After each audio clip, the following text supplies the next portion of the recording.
Hey guys, Dora here, and today I'll be doing my collective reading wrap-up. I believe the last wrap-up I did was in May, and then I did my June currently reading. So without further ado, let's just get into it. Now my wrap-up is not going to be in any specific order. I'm just going to start from June, and I'm going to go to August, but I will not be specifying which books I read in which month. I'm just going to go down the line. So the first book I finished in June was A Madness So Discrete by Mindy McGinnis, and I gave it an 80%. Now I will not be going into an in-depth review, mostly because I did its own review video.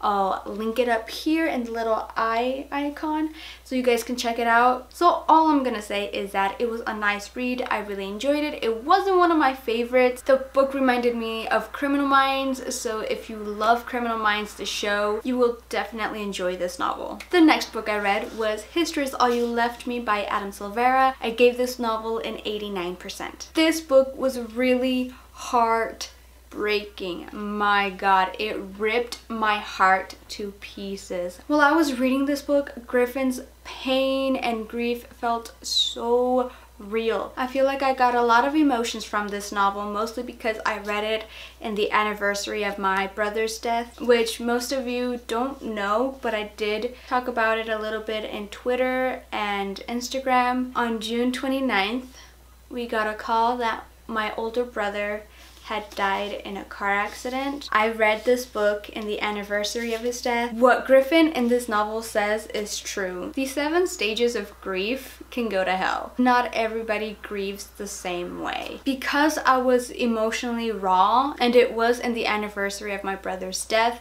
I really could connect to Griffin. I connected with Griffin in a level that I couldn't even imagine ever relating to a character before. Parts of what Griffin is going through, I went through, and then other parts, I understand why he felt and said at the moment, but he needed to realize that some of the things he did and said would have repercussions in the future. I was very disconnected in this part, and mostly because while he was grieving, he became selfish, and I was the opposite. When I was grieving, I became selfless. I wanted to share my brother's memory with everybody. He loved making jokes, he was a jokester, and he was a great guy all around. When Griffin was grieving, he wanted to keep Theo to himself. He didn't want to share any of the memories, he didn't want to share anything with nobody, and that's the only part where Griffin and I disconnected. So like I said, I did enjoy this novel and I do recommend it. The next book I read was The Ultimate Sacrifice by S.E. Green. I believe that's the name she went with. Sorry, I had to check because she also writes with Shannon Greenland and then she writes S.E. Green. So I've read books where she's written them under Shannon Greenland and I've read books under S.E. Green. So whenever I read one of her books, I have to remember to check at the author, and I actually won a copy through Facebook, so thank you, Shannon, for awarding me my free copy of The Ultimate Sacrifice. I gave this novel a 77%. So let's start off by saying that I did enjoy the book. I will admit I was a little disappointed in this novel. I was expecting more from it. To me, it looked like Shannon was trying to make it into a very scary book, you know, to get us ready for Halloween, because this book will be released on October 10th, my birthday. So I felt like it was trying too hard to be spooky. This was a very predictable read, and I figured out what was going on like 60 pages in. Figuring out the plot very early in the book made it useless to continue reading, but I did pull through mostly because I wanted to review the novel and I won a free copy for reviewing. The characters felt really flat, and Vicky, the main character, she seemed to have no common sense. There were some scenes where I would just laugh because it's common sense not to do one thing and you end up doing the opposite. It was just laughable and it wasn't one of my favorites. The next book I read was one of my faves, one of my ultimate fave series, and that is Vampire Academy by Rochelle Mead. I gave the first book a 95%. My previous percentage was, I believe, 98, 99, I believe it was 100%, like a total of 5 stars. It's still a 5 stars on Goodreads. Reading it this time around, I believe this was my my 6th go at it, and reading it at the age I am now, I feel like I've matured enough to realize how to see things that are problematic in stories. When I first read this book, I was just sucking it all in. I was loving the story, and you know, I just ignored a lot of problems that this story had, which were self-harm, a lot of mental health issues that I just ignored, and I just kept reading because it's an amazing story and I keep recommending it to people without knowing whether they'll be triggered or not. So that being said, people who are triggered by self-harm, I would not recommend this book for you. Self-harm does play a part into one of the main characters. It is mentioned a lot, and there's a lot of descriptive scenes on self-harm as well, so if you're triggered by that, I would not recommend this series. The next book I read is actually my first poetry book, and I picked this up because I really want to get into other genres, not just YA, and that is Milk and Honey by Rupi Kaur.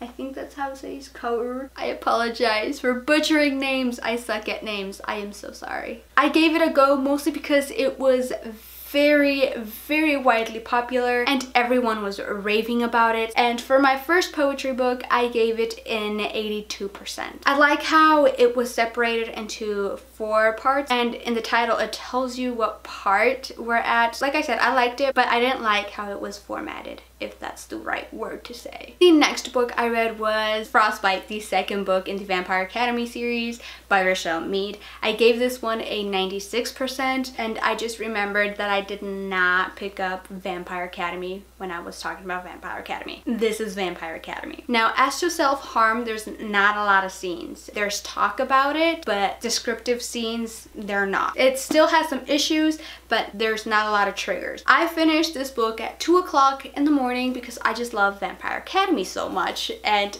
what a tearful ending. Every time I read Frostbite, it just gives me the feels. And the next book, I feel like I'm being so repetitive saying the next book. This next book that I finished, I gave it an 82%, and that was Saga Volume 6. I was gonna say this, but 6. I do want to say that I love these Saga books because of how diverse and inclusive they are. My god, thank you to the authors who wrote and created the story, because they're so inclusive and they're so diverse that it's like, yes, that is what I'm talking about. This next novel made the favorites list for 2017. It was not published in 2017, but I can't wait to make that video. This book made it to that list, and that is It Ends With Us by Colleen Hoover. I read it and I absolutely fell in love with that book. This book starts off really amazing. Like, it's gonna be bam bam love scene, kisses, hugs, and funny banter. All of a sudden it happens. I didn't know what to do with myself. My heart sank. And it really does give you a different view on domestic violence and abuse in a relationship, and it really does give you a different perspective. Like, I'm gonna be a little bit of a spoiler. It's not a big spoiler, but the main character says this: we judge things we don't understand based on the worst case scenario. And when I read that part, my heart immediately went like, how did she know? And my second poetry book that I read was The Princess Saves Herself in This One by Amanda Lovelace, and I gave it a 95%. I loved this poetry book so much. The poems were awesome and the story that it told were amazing, and it was fantastic all around. Now, this next book I will also not be going into an in-depth review because I did read it for Booktubeathon, so it's all vlogged and reviewed in my Booktubeathon vlogs, and that is A Darker Shade of Magic by V.E. Schwab. Just want to warn you guys though that there will be spoilers, but all I'm gonna say about this book is that I absolutely loved it. I didn't really quite understand the hype that's behind this book, mostly because the whole plot was convoluted. Some things never really made sense to me in the story, and I don't know if I have to read the second book to be able to understand them, if it's that type of book. What I really did like is that romance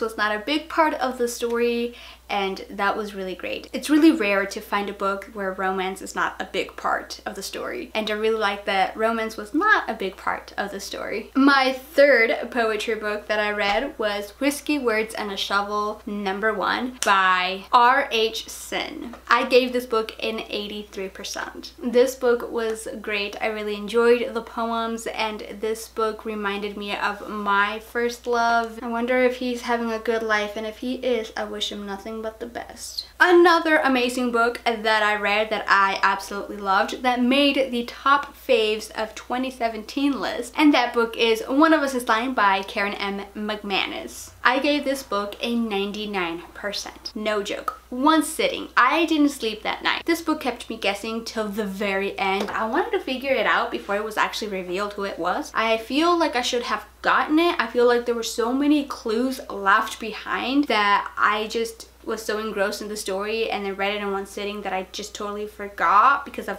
information overload. Again, this is another book that's very inclusive and diverse. Like, we get Hispanics in this novel, and me being Mexican. I loved that part. I love reading the Spanish. When writers write Spanish and it's so proper, I always go to my mom and I'm like, Mom, is this supposed to be like this? Because I want to know if the authors got it right or if it's wrong. But Mom's like, yeah, it's right. We just don't speak the proper form of it. I'm like, oh, okay. Like I said, really loved it. Best going into it and not knowing that much. And yeah, definitely recommend you guys read this book. The next book that I picked up and read, but then I decided to DNF, which was a disappointment because I really hoped I would have loved this book.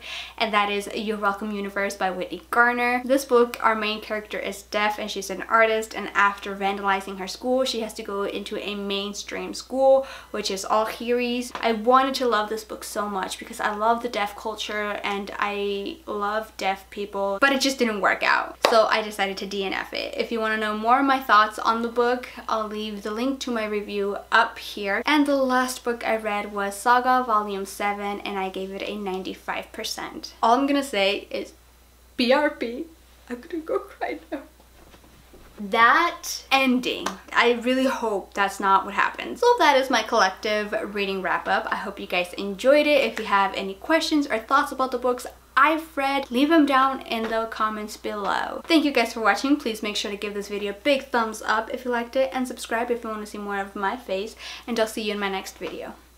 Bye! And if you hear that, that's my dog licking himself. Gato?